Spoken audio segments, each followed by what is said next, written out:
As a director, it must be hard to constantly come up with unique and great ideas, so to play it safe, why not make a follow-up to your previous works that are beloved by many? This is the sole purpose of sequels. While yes, some franchises do plan out their sequels because they want their works to be a bigger story to tell, others are made to capitalize off of the success of the original. It doesn't matter if the success was unexpected and there was no plan for any future works, it's easy money to build off of something that people love, so why not save the brainpower for a new IP and continue your work on something that's already well established? And if the director knows what they're doing and there's a clear direction for the team to follow, sometimes you can actually get a sequel that is better than the original.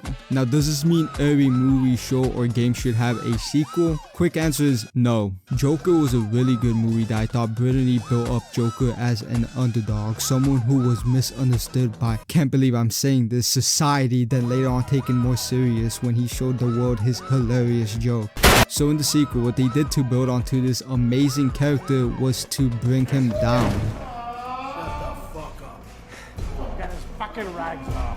Okay, cool, so he can come up again to prove the world wrong and show that he is the best villain in the— oh wait, they spent 2 hours humiliating Joker just to kill him off at the end. The movie switched from a serious drama to a musical that even my friends who like musicals didn't enjoy.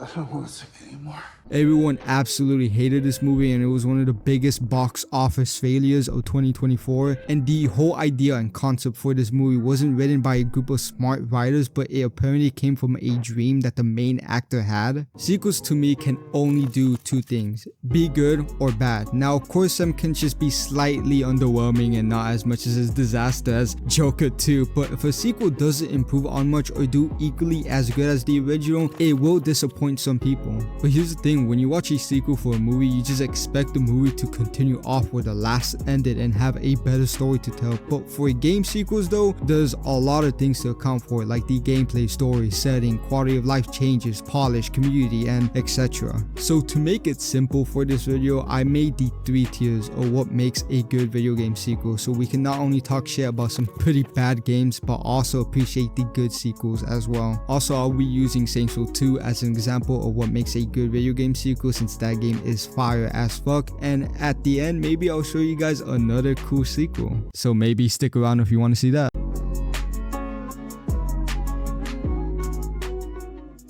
The first tier of what makes a good video game sequel is, does your game improve? If your sequel does not do the bare minimum of at least improving a bit, it is not a good sequel. Hot take, but an example for me is Fallout 4. Now wait, lower your pitchforks. I don't think Fallout 4 is a bad game. It's pretty aight actually, but compared to Fallout 3 and New Vegas, this game was overall just a downgrade. Sure, the map was cool, it has nice graphics, the shooting felt better, but the one thing that to me makes Fallout unique and special, no pun intended, was the role-playing side of things, which was completely butchered in this game. Instead of having multiple unique dialogue options when talking to people of the Wasteland, you are now limited to 4 options every time, or actually make that 2, since most of these options are just yes or no but written differently. Also, the story on here, what the fuck, I don't want to be a dad. I hate that this game forces you to be a father, while in other Fallout games you chose your own story. Sure, in Fallout 3 you had the story quest to find your dad, see what he was up to, but that was an option. Once you finish going up in a vault and start exploring the Wasteland, you could do whatever the fuck you want. While in Fallout 4, you're always gonna be a dad. Sure, you could abandon the main quest to find your son, but now that just makes you a deadbeat dad. You can't just live out any role you want in this game because you will always have this label stuck to you. The role playing in Fallout 4 fucking sucks. That's why it's not really the best sequel in my opinion, because instead of improving on previous ideas, it just downgrades instead. So now let's see how Saints Row 2 improves on the first. Not gonna lie, the first Saints Row is actually a pretty solid game that I think is kind of underrated, but that game did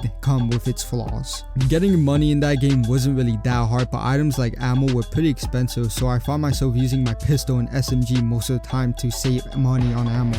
Also, when you die in a mission, mission, you have to completely restart from the beginning, which was annoying as fuck. And it was cool to restock and change my look at my cribs, but there is only 4 cribs in this game, and the other 3 were only unlocked when you finish all the missions for a gang. You couldn't just buy a crib if you wanted to. Now in Saints Row 2, there are a lot of ways to get money now, so things aren't as expensive. When you die in a mission, you spawn at a checkpoint instead of the start, and you can now buy way more cribs that have better customization than the first game. Any improvement in the sequel is always a good thing. It could be a small quality of life change or a complete change of a mechanic or feature. Doesn't matter how big or small these changes are, because any form of improvement will make me feel like I'm playing the better game. And Saints Row 2 does a really good job on fixing all these issues the first game had. So while this is simple, this is something at least every sequel should try to do first when making a good game. The second tier of a good sequel is, does your sequel expand? Sure, I want to see changes and improvements in future titles of a series, but I also want to see them expand and add new things. Now, instead of talking shit about a specific game, I'm going to talk shit about a couple of games actually. While most games should take time and patience in its development cycle to push out something with quality and polish, that is not why yearly releases exist. These franchises that have games coming out every single year are the epitome of greed and stagnation. They just repeat the same thing over and over again without adding anything new. After the disaster that was Call of Duty Infinite Warfare, the next Call of Duty game was an immersive boots on the ground World War II game. Holy shit, they're actually listening to what the people want. This has to be good. The game came out and it was pretty underwhelming. The campaign felt safe, the multiplayer was pretty dull, and the zombies had all its life sucked out of it, making it boring to play. It's whatever, the next game will be something new and innovative, right?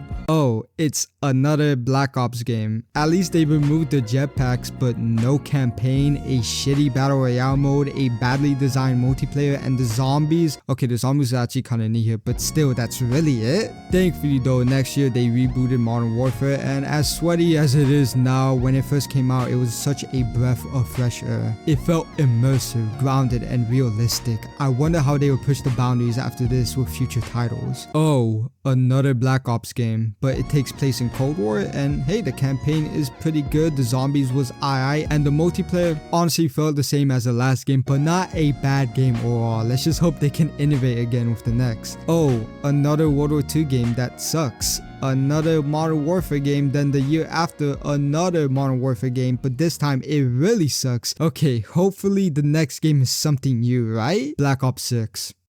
I'm starting to get tired of this. It's been almost 8 years since we have gotten a unique Call of Duty game. It's been in this repeating cycle of World War II, Modern Warfare, Black Ops, World War II, Modern Warfare, Black Ops, World War II, Modern Warfare, and fucking Black Ops. At this point, I wouldn't mind seeing a sequel to Ghost because of how greedy and boring these games have gotten, and this is why I don't like yearly releases, because they don't have the time to improve or expand. The same lazy shit happens in other franchises as well, like Far Cry reusing old maps, Assassin's Creed having an identity crisis, and any of these sports games released by EA. Holy shit, how do they stay in the business? They literally drop the same game every year, but worse every time. You need time to make a good game, and Saints Row 2 definitely had the time. Once again, I did like Saints Row 1, but it was lacking when it came to the sandbox. The game had an airport but no airplanes. There wasn't much to do in the city, so once you 100%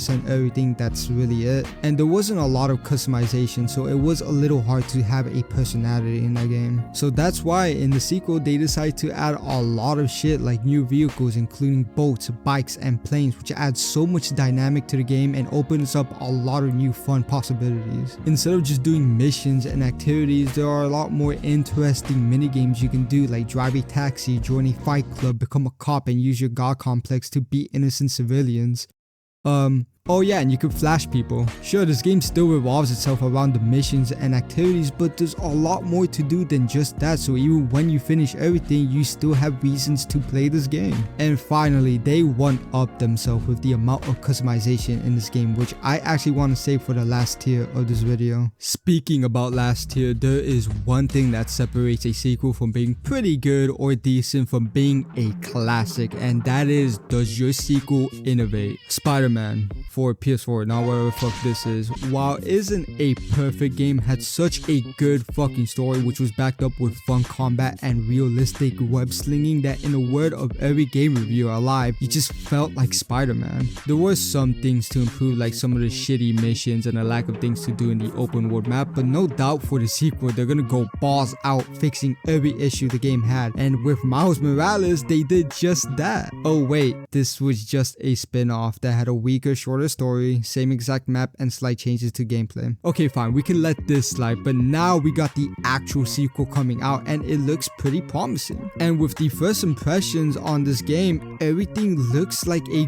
green flag. The combat has been improved with better boss fights and new abilities. The web slinging here is way faster and feels nicer. And the map is still New York, but it's at least bigger now. But what about the removal of the shitty MJ missions, more sandbox opportunities after 100% in the game, or shit, a co-op mode where you can play as Peter and your friend is Miles? Those sound like pretty cool ideas, and Insomniac saw those ideas and said no, no, and no. Here are those same shitty MJ missions that interrupt the flow of the game for a mid-ass story. Once you 100% this game, expect nothing to do but just swing around with no purpose. And a co-op mode? I'm sorry, that's too creative, and Sony is on our ass to finish this game. So here's a poorly written rushed third act where the story falls apart, where we can at least say Venom is in our game. Woo! I love when big corporations rush studios to finish a game then shut them down a week later. Wow, I love gaming. Spider-Man 2 is not a bad game by all means, it's actually kind of decent, but for a sequel this is so underwhelming. Sure, you guys improved and expanded, but where's the innovation? I did not wait 5 years for an expansion pack. I wanted a fully fledged Spider-Man sequel to blow my mind. And that is why I love Saints Row 2. It's not just Saints Row 1 but slightly better, it's an actual sequel that innovates.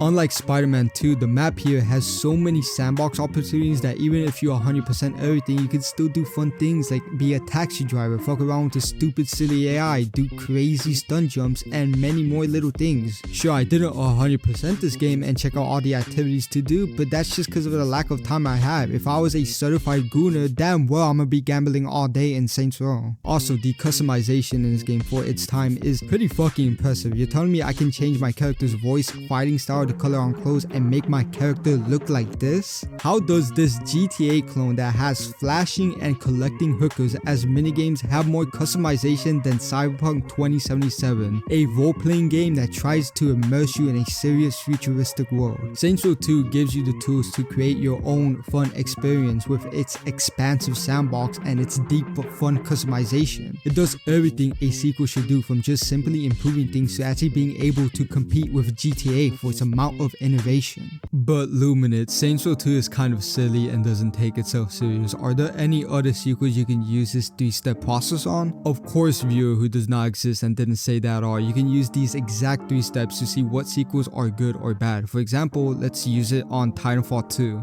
This is one of my favorite shooters of all time, which I will make a video on one day, I promise, but for now, let's see all the things Titanfall 2 does as a great sequel. First, does this game improve? Yes, while the first game had a campaign, it required you to play online, so it wasn't really a campaign at all, but in this game, the campaign is actually a single-player, story-driven experience. While the customization for the Titans in the first game was expansive, they simplified things with Titan classes, and yes, some players do prefer the old customization. I think this change makes it easier to identify who you're fighting, so when I see a Tone, I can go out of my way to fucking kill him because I hate Tone players. And the progression in this game, mwah, it's just perfect. I don't know how the progression in the first game worked because I didn't really play it, but here it does such an amazing job to keep you playing to unlock all the cool rewards with its unique leveling up system. Next, does this game expand? Yes, it does. Not only did we get a single player campaign, but it was an amazing one at that. The fact that I can still replay that linear ass story for the 50th time without getting bored should show how perfectly designed it is. Also, we got a bunch of new Titans, weapons, maps, abilities, game modes, and much more. This wasn't like Miles Morales where it was just like, oh look, we got snow in New York.